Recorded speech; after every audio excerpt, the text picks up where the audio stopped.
Ihfazillaha yahfazka tajidhu tujahaka wa idza sta'anta fasta'in billah.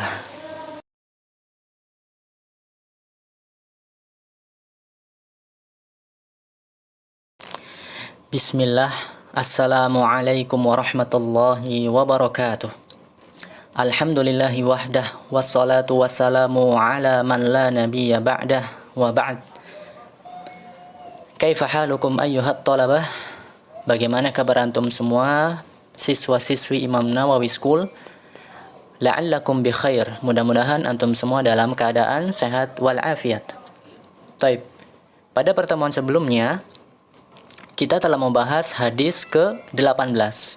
Maka pada hari ini kita akan melanjutkan kembali pembahasan hadis Al-Arba'in An-Nawawiyah, yaitu pada hadis ke-19. Al-Hadithu Tasi'a Asyara, hadis ke-19, yaitu tentang menjaga syariat Allah dan iman kepada takdir.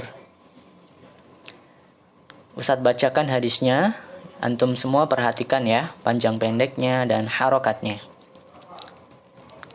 An Abil Abbas Abdullah bin Abbas radhiyallahu anhuma qala kuntu khalfan nabiy sallallahu alaihi wasallam yawman faqala ya ghulam inni uallimuka kalimat ihfazillaha yahfazka ihfazillaha tajidhu tujahaka idza sa'alta fas'alillah wa idza ista'anta fasta'in billah. Wa'lam anna al-ummata law ijtama'at 'ala an yanfa'uka bi syai'in lam yanfa'uka illa bi syai'in qad katabahu Allahu laka wa in ijtama'u 'ala an yadurruka bi syai'in lam yadurruka illa bi syai'in qad katabahu Allahu 'alaika. Rufi'atil aqlamu wa jaffatis suhuf. Rawahu Tirmidzi wa qala haditsun hasanun sahih. Wa fi riwayati ghairi Tirmidzi ihfazillaha tajidhu amamak ta'arraf ila Allahi fir rakha ya'rifka fis shiddah wa'lam anna ma akhta'aka lam yakun liyusibaka wa ma asabaka lam yakun liyukhti'aka wa'lam anna an-nasra ma'as sabri wa anna al-faraja ma'al karbi wa anna ma'al usri yusra. Taib, hadis yang lumayan panjang ya. Antum semua mohon bersabar. Taib. Sekarang kita terjemahkan hadisnya. Dari Abul Abbas Abdullah bin Abbas radhiyallahu anhuma, dia berkata, suatu hari ketika saya dibonceng Rasulullah sallallahu alaihi wasallam di belakang hewan tunggangan beliau sallallahu alaihi wasallam, beliau bersabda kepadaku, wahai anak kecil, sungguh aku akan mengajarkan beberapa kalimat nasihat penting kepadamu, maka dengarkanlah baik-baik. Jagalah batasan-batasan syariat Allah, maka Allah akan menjagamu. Jagalah batasan-batasan syariat Allah, maka kamu akan mendapati Allah di hadapanmu, selalu bersamamu dan menolongmu. Jika kamu ingin meminta sesuatu, maka mintalah hanya kepada Allah. Dan jika kamu ingin memohon pertolongan, maka mohon pertolonganlah hanya kepada Allah. Dan ketahuilah bahwa seluruh makhluk di dunia ini, seandainya pun mereka bersatu untuk memberikan manfaat kebaikan bagimu, maka mereka tidak mampu melakukannya kecuali dengan suatu kebaikan yang telah Allah tuliskan, takdirkan bagimu. Dan seandainya pun mereka bersatu untuk mencelakakanmu, maka mereka tidak mampu melakukannya kecuali dengan suatu keburukan yang telah Allah tuliskan, takdirkan akan menimpamu.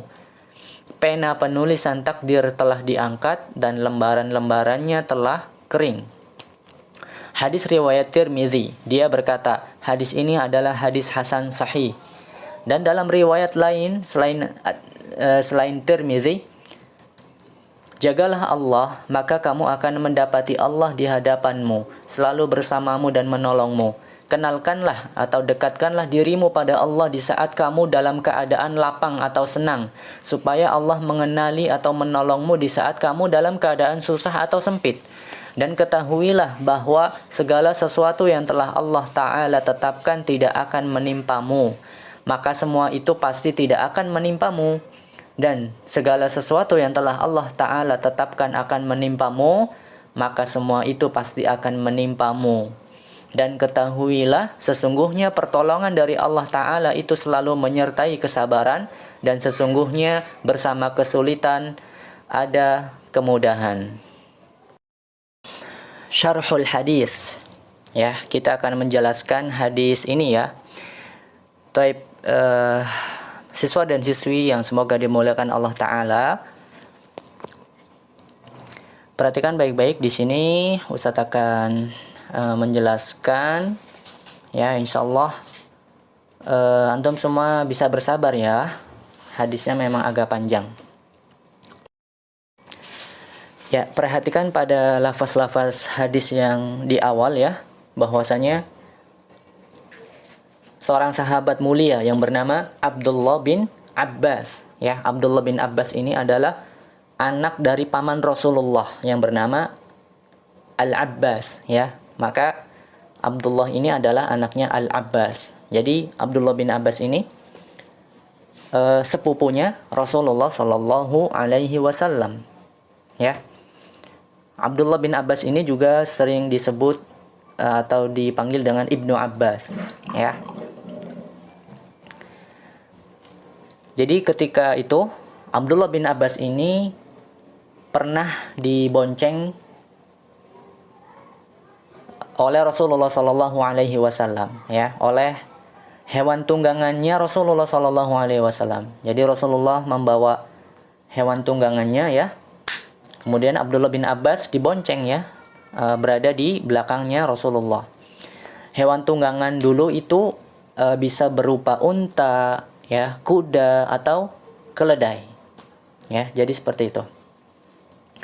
Nah, dari sini kita juga bisa mengambil pelajaran penting ya, bahwasanya Rasulullah ini mempunyai sifat kasih sayang dan lemah lembut terhadap anak kecil ya. Rasulullah tidak malu ya memboncengkan anak kecil ya. Ketika itu Abdullah bin Abbas ini masih kecil ya. Dan juga Rasulullah mengajarkan hal yang penting ya, dengan berkata, inni u'allimuka kalimat ya. Ya ghulam, inni u'allimuka kalimat. Wahai anak kecil, aku akan mengajarkan kepadamu beberapa kalimat. Ya, dengan begitu Abdullah bin Abbas ini apa? Ingin sekali ya, ingin sekali diajarkan apa yang akan Rasulullah sampaikan ya. Apa yang akan Rasulullah sampaikan itu penting ya.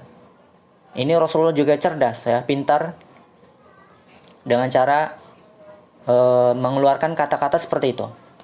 Wahai anak kecil ya, wahai nak, aku ingin mengajarkan kepadamu beberapa kalimat ya. Dengan pertanyaan atau dengan perkataan seperti itu ya, membuat penasaran ya, membuat penasaran orang yang mendengar.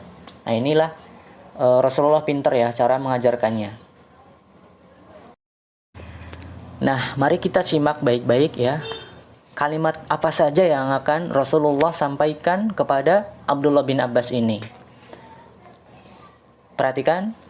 Yang pertama, perhatikan pada lafaz hadis yang Rasulullah ucapkan ya kepada Abdullah bin Abbas. Ihfazillaha yahfazka.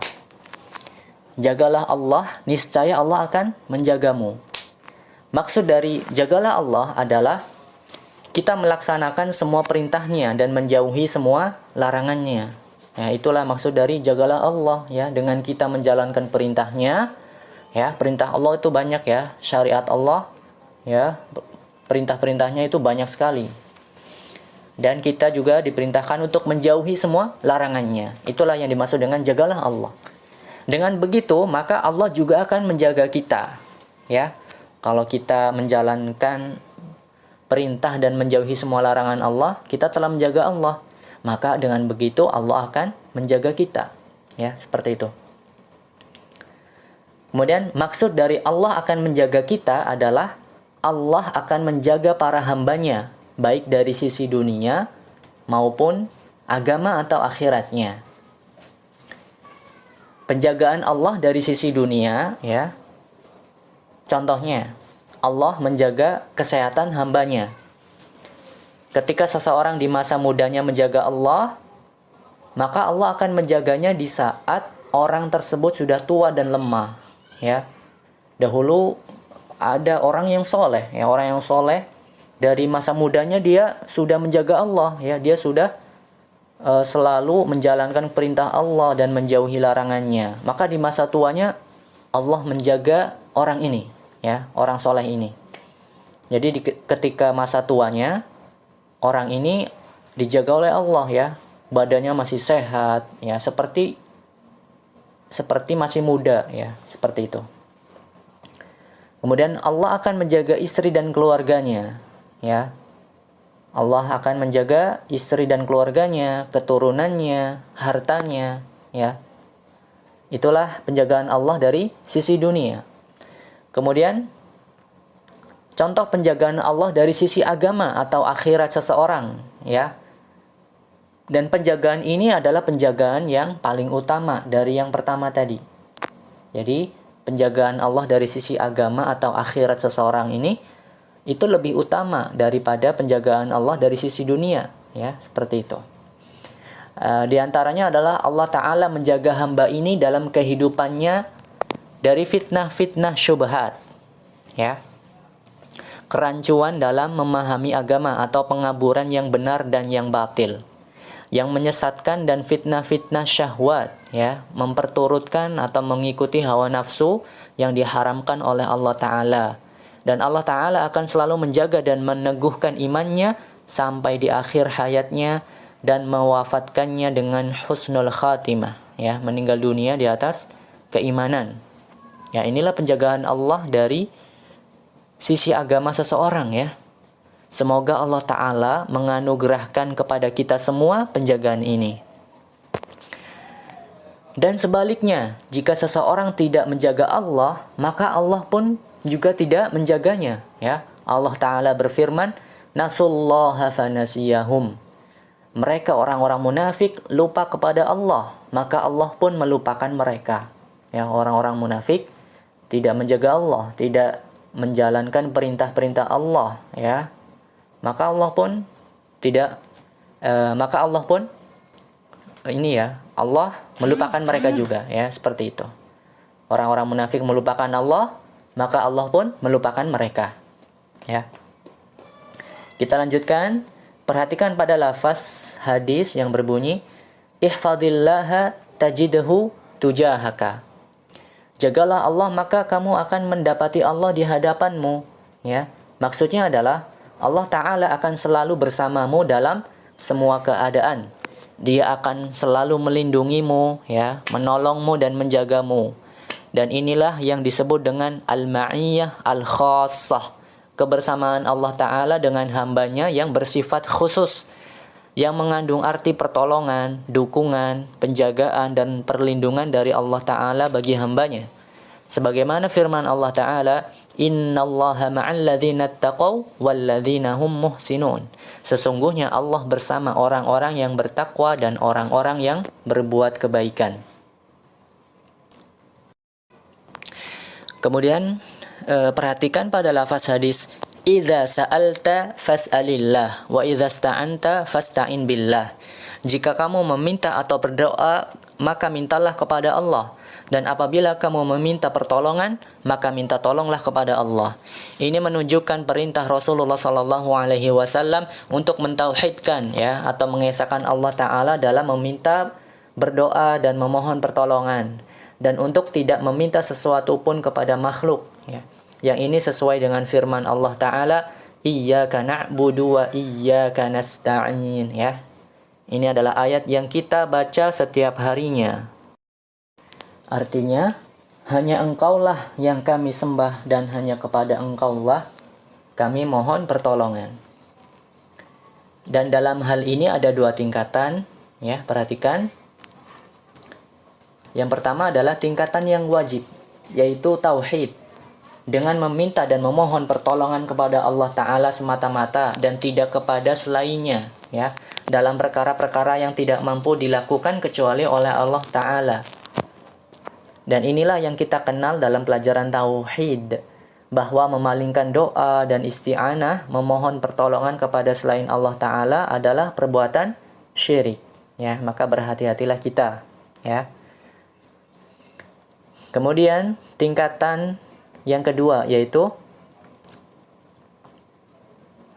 tingkatan yang mustahab, ya, tingkatan yang sunnah atau anjuran, yaitu jika seseorang mampu untuk mengerjakan sendiri suatu pekerjaan, maka janganlah dia meminta pertolongan kepada siapapun, ya.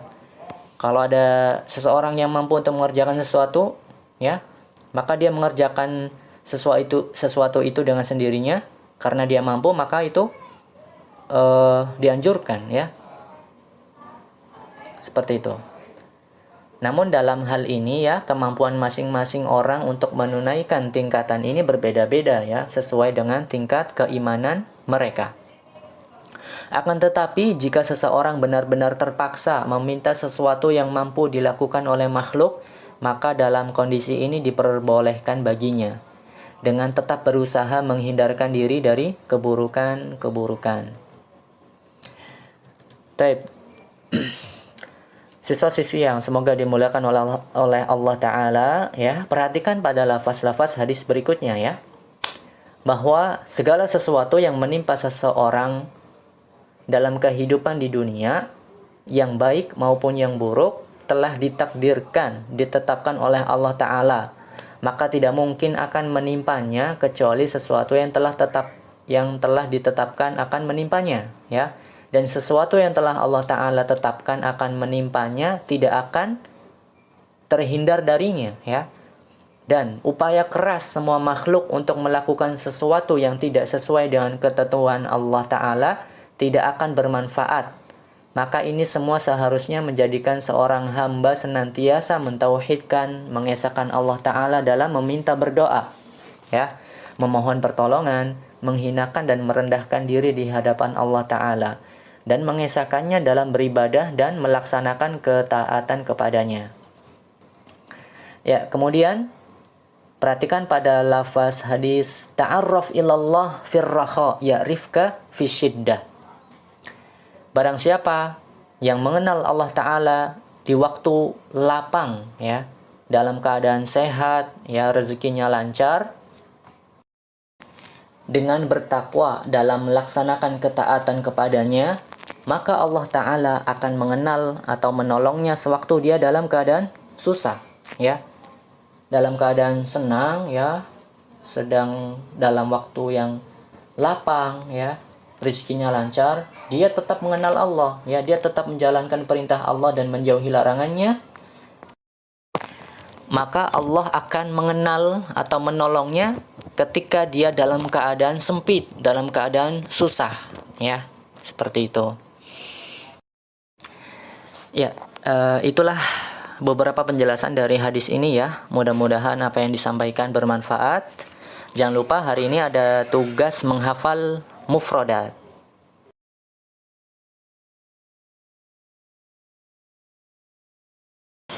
Tugas hari ini adalah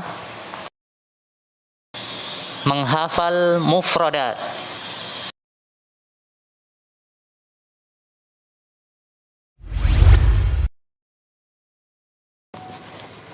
Ittaqillaha artinya bertakwalah kepada Allah.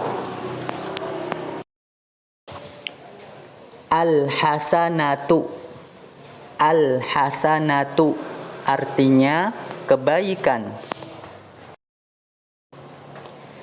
As-sayyi'atu artinya keburukan. Al-khuluqul hasanu artinya akhlak yang baik. Yamhu. Yamhu artinya menghapus. Ista'in billahi.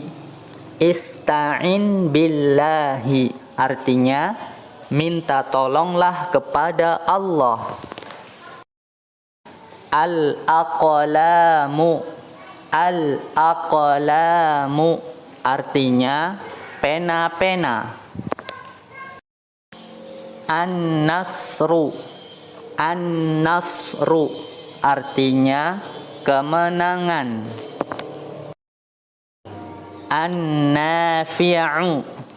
An-nafi'u artinya yang memberikan manfaat. Bisyaratun. Bisyaratun artinya kabar gembira. Silahkan dikerjakan tugasnya. Wallahu a'lam bishawab. Kita tutup dengan doa kafaratul majlis. Subhanakallahumma wa bihamdika asyhadu an la ilaha illa anta astaghfiruka wa atubu ilaik. Wassalamualaikum warahmatullahi wabarakatuh.